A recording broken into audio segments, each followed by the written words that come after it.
believe the NYPD, when they put forward their numbers, what we're seeing are some of the lowest numbers that New York City has seen in recorded history, especially when it comes to murders and shootings. These are the lowest we've ever seen.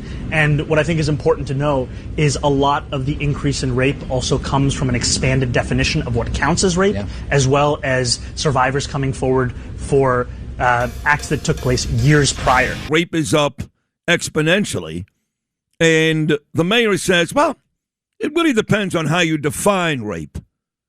Maybe he should ask his wife. She seems to enjoy it when Israeli girls get raped. Maybe 5 at a time, gangbanged by a whole bunch of terrorists and Hamas guys. Maybe he should ask his wife what constitutes rape. I don't know. He is the most disgusting person God ever created. I don't know how any of these media members get angry with me. Been over this a million times. Errol Lewis, Katie Honan, even some of the real mainstays, people I respect, the Marshall Kramers, the Morgan McKays. They never ask this guy a real question. Melissa Russo, maybe every now and then, not often. You know, Michael Rappaport was very funny on this show yesterday. Let me go down there. I want to go down there. I want one of these stations to employ Sid Rosenberg for one day. One day. Let that communist-run New York One Spectrum, instead of Errol Lewis, that fat, stupid, black racist, sitting there with Mamdani every Thursday, let me do it once. Your business is all about ratings. You do realize that, right, you dumb bastards? Don't you think that Sid Rosenberg and Mamdani would generate bigger ratings than Lewis and Mamdani? Now, look, I don't think I would even do it, because I'm not sure I could sit in the same room with that guy without beating him to a pulp. And yes, that was just a physical, violent statement. I don't care. I don't think I can do it. I really don't. Frank Morano is one of our 5 Republican city council members. You know the story. One of the 2, along with the great David Carr out of Staten Island, and a tremendous radio guy as well, a former colleague. He joins us this morning. He's outraged about the mayor trying to redefine rape as well. So with that said, Frank, just take it away. Mamdani's latest. First of all, Sid, I watched that answer 3 times because I genuinely couldn't believe that that was the answer the mayor of New York City chose to give, not on a subject like city thefts or, welfare reform or something that maybe requires a little nuance or some depth. It was a pretty cut and dry issue of rape in a post-Me Too era, and he's ostensibly the leader of a political movement that is very down with being woke and women's rights and everything like that. Not a movement that necessarily sees a lot of gray area when it comes to rape. I mean, this was crazy. If this was a Republican mayor or a politician of any type that gave this answer, forget about it. If that was Rudy Giuliani or Mike Bloomberg, they would have filleted him. This was... Forget about a politician. I got to tell you, if I went on the air and said that, I'd be in trouble. Yeah, you've said a lot less severe things and gotten filleted for that. Right. But I'll tell you, if more survivors are coming forward, that's a good thing. But the crime that happened to them is not a good thing. And that's what the mayor totally failed to highlight. You don't spin rape statistics. You don't massage them. You don't look for the sunny side. A survivor coming forward years later doesn't mean the rape didn't happen. Right. It means we learned about it later. The proper answer is, and this is not an answer that puts him in a bad light at all if he would have given it, is I'm deeply concerned. We're examining the numbers. We're going to protect women and bring predators to justice. Period. Done. End of story. Instead, we got a sociology seminar. This administration, and I think you know me, and I said this even before he was elected, I'm not looking to beat the guy up just to beat the guy up, right? I have no problem working with someone that I disagree with 99% of the time on the one issue that maybe we agree on. But this administration has this strange instinct. Whenever New Yorkers identify disorder or crime, the first response is to explain why we're interpreting it incorrectly. The first response really is to beat their chest and give out a couple of really favorable numbers, which also I can go into those numbers like he did with rape and do the same thing, but I choose not to when it comes to shootings and murders. That's their first response. And hate right, crimes. hate crimes. You want to take a look at right, hate crimes? Hate crimes. We're doing great, except... Or transit crime. Right, Yeah. except when somebody gets punched in the face on the subway, except when a Jewish person gets punched across the face, except when a young girl gets raped in a stairwell. Otherwise, we're doing great. Yeah, the reporter there asked a very simple, very fair question, and the mayor gave what can only be described as a bizarre answer. So I don't need the mayor. I think bizarre is the wrong word. I would even say insensitive and downright grotesque. So I don't need a mayor or any politician to find the silver lining in rape statistics. Right. I need him to find the rapists. Right. This is crazy. It's an absolutely crazy situation, and I was glad the speaker called him out on it. You could tell that she is getting his goat to some extent. No, there's no question about it. When her and I had our difficulties, she was really, and I'll say this, bending over backwards to appease him. She has not been doing that as of late, whether it was me, Vicky. She has not been doing that as of late. I mean, it seems like, and you too, you guys are constantly, from the budget to the lack of cops, no cops on the budget, no fifth firefighter, to this thing with the rape, to the horses. It seems like almost every day now, Julie Menon has an issue with the mayor. Now, I didn't play her response, but if you can give me the Monarch Note version, what exactly did she say in response to that awful description of rape by the mayor? Well, first of all, that question came about, and Dan Manarino from Pix asked it because she was making such a big deal over the uptick in rape crimes as a reason we need more cops. And then he asked the question, she gave that bizarre response. Not only did she, and by the way, not just her, but many of our colleagues, you have... I know you and not without reason have said there's really not much, no such thing as a conservative Democrat these days. At least there's one in the city, Phil Wong, who represents Bob Holden's old district. He certainly is a conservative Democrat. And Bob Holden, for that matter, Bob Holden, who I talk to, and I watch his tweets every day because I think he's a brilliant guy. We had our issues during the Curtis run, but I really love the guy. Bob Holden was that guy, so it looks like Phil Wong has continued Holden's legacy. Picked up the mantle. Yeah. But he decried the mayor's response. And so did more conventional establishment Democrats like Lynn Schulman and even some of the liberal Democrats. There is nobody standing up for what the mayor said. But basically, Julie said that in words or substance, I'm not quoting her here, but that it defies any reasonable logic that the mayor would choose to characterize rapes that way. And you could almost give him a gimme if he was handling every other aspect of his job well. But honestly, everything that he is handling in this city is turning to pot.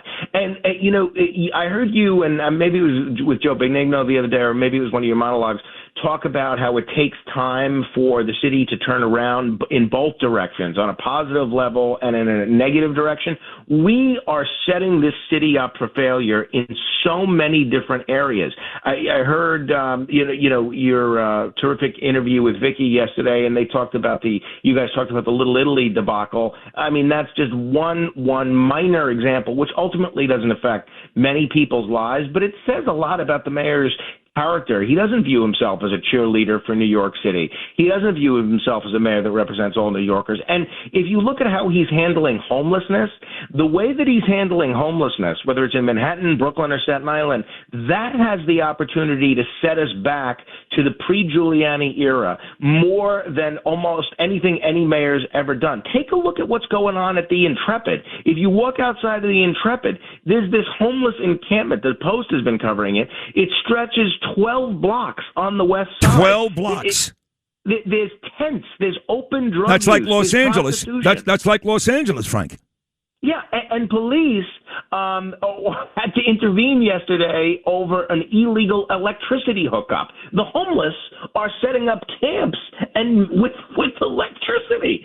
And this is what happens when compassion gets divorced from common sense. Listen, enough with the compassion. I'm sorry, not on this show. Save it for other shows on this station. I know they talk about that. I put my son on a subway. We had just moved back from Boca Raton, Florida. And New York is scary enough. And we had to take Gabriel to school one day on the subway. He was about 7 years old. And some guy pushed him tried to physically harm him. Some other guy was naked. And, he didn't get, there wasn't a crime committed necessarily, but it scarred that kid for life. And when you walk past some crazy homeless guy in New York City and he starts yelling and screaming or cursing and he smells and looks terrible, that is not just some innocent guy. I know some of them were service people in Vietnam and all that stuff. I get it. But it has gotten to the point where these people on the streets of New York City absolutely play a role in lessening the quality of life. It's enough with compassion. No doubt, Get these people off the goddamn streets. Well, and you know what? It's also for that former serviceman that's now homeless because he's dealing with drug issues or mental illness. It's not compassionate to the homeless person living in a tent surrounded by drugs and filth. It's also, to your point about quality of life for everybody else, it's not compassionate to the bus driver who's got to work there or the family taking their kid to the Intrepid. And it's especially absurd to the taxpayers who are spending billions with a B, of dollars on a shelter and social service system only to be told that a 12-block encampment is somehow inevitable. Right, but that's Manhattan. So that's the 12-block encampment in Manhattan. I know you're listening to the very beginning of the show because you love that. You said that at all these, all the big radio conventions. Thank you. So I did play the video of Ina Vernikov out of Brooklyn in her car talking about what's going on in Sheepshead Bay, and this company, I guess, that's behind this potential shelter, they're being investigated, and Mamdani still gave him a couple of $100 million. Is that right? Yeah, well, more or less, yeah. I mean, Ina's totally right, and this story ought to terrify every neighborhood in New York City, because the issue isn't whether homeless people deserve help. Of course they do, right? We're a compassionate city, even if we won't be when you're mayor. But the issue is whether City Hall can fundamentally transform a residential neighborhood, which is what Sheepshead Bay is, with virtually no meaningful community input.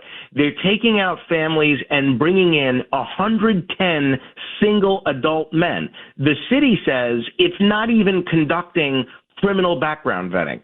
Across the street from where that shelter is going to be, where the Gold Star Inn or the Gold Star Inn, across the street is a park that's used by children. How does a government look parents in the eye and say, don't worry, we deliberately chose not to find out who we're placing here? Vetting isn't demonizing the homeless or anybody. Vetting is just basic competence. And I keep saying this because in our district in Staten Island, they're doing the same thing.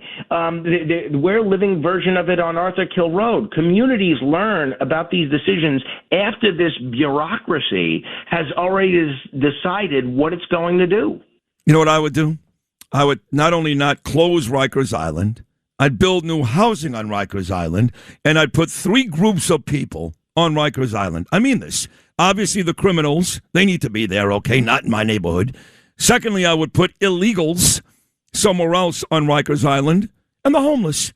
You got acres and acres and acres and acres of land.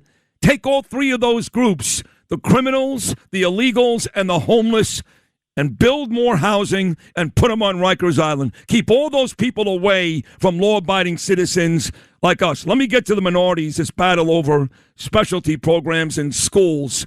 Both of my kids went through the public school system in New York, and it nearly ruined both of them. Thank God Ava and Gabriel are smart kids. They've got great parents, but it really did nearly ruin both of them. Here's another issue with this mayor, education. What's going on with that, Frank? Well, so yesterday the numbers came out. So New York City has a few of the very best public schools, not just in the country, but the world. Stuyvesant, Bronx High School of Science, Brooklyn Tech. Great in schools. The world, right? Yes. And I think John Katzimatidis went to Brooklyn Tech, so did my dad, so did my brher. Great schools. So did Peter King, I think. No, I think he went to Fordham Prep. Are you sure? He didn't make it to Brooklyn Tech. I mean, okay. But so now you have to take a test to get in there, and the numbers came out yesterday that there's a very small portion of black New Yorkers that were admitted, right? And instead of saying, all right, how do we get more black and Hispanic students to get to a point where they can pass the test? Now Mamdani and all of the social justice advocates are talking about how can we again dismantle this test. So this is crazy. The most interesting person in the Times story on this today wasn't Mamdani, but it was a retired black math and engineering teacher from Brooklyn Tech named Sam Adewumi. He went to Brooklyn Tech himself in the 80s. He grew up in the South Bronx, and he said his middle school teachers told him about the specialized high schools. They prepared him for the test, and 3 other kids from his 8th grade class went to Brooklyn Tech with him. His explanation today in the papers is that middle schools don't make that a priority anymore because many of them are struggling just to get kids to pass the state test. That's the whole debate. Right. So New York City school system is failing to prepare black and Hispanic kids for a rigorous exam, and the solution is to get rid of the exam. That's what the mayor and these advocates want. The SHSAT, which is what they call that test, the specialized high school, exam, they may be revealing an inequality, but that doesn't mean the test created the inequality. No.